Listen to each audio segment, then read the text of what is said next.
បាទជំរាបសួរនិងសួស្តីអតិថិជនប855ទាំងអស់គ្នាណាការងារថ្ងៃនេះជាមួយនឹងរថយន្ត Jeep Wrangler SUV ទៀតហើយសម្រាប់ការងារថ្ងៃនេះក៏យើងបានទទួលជាមួយនឹងរថយន្ត Jet Tour T1 ដែរអញ្ចឹងណាតែសម្រាប់ក្នុងវីដេអូនេះខ្ញុំសូមធ្វើបង្ហាញតារថយន្ត Jeep Wrangler សិនណាអញ្ចឹងសម្រាប់រថយន្ត Jeep Wrangler របស់បងប្រុសបានមកផ្លាស់ប្ដូរជាមួយនឹងចង្កៀងថ្មីណាហើយនឹងបំពាក់គ្រឿង accessory បាទថែមផ្លាស់ប្ដូរកាងដំឡើងជាមួយនឹងភ្លើង roof light spotlight ហើយនឹងភ្លើង roof light spoiler ខាងលើហើយរថយន្តរបស់បងប្រុសក៏បានដាក់ដំឡើងជាមួយនឹង spoiler ខាងក្រោយបំពាក់គ្រឿង accessory បន្ថែមជាច្រើនទៀតណាហើយសម្រាប់កបាំងផុកខាងក្នុងបានផ្លាស់ប្ដូរចេញទៅជាដែកណាហើយ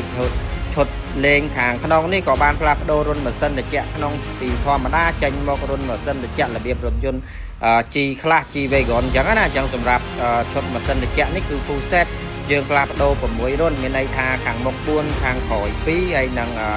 ឈុតភ្លើងឌីមហើយនឹងភ្លើងឌីមក្រុមជើងអញ្ចឹងណាអញ្ចឹងសម្រាប់បងដែលគាត់មានតម្រូវការ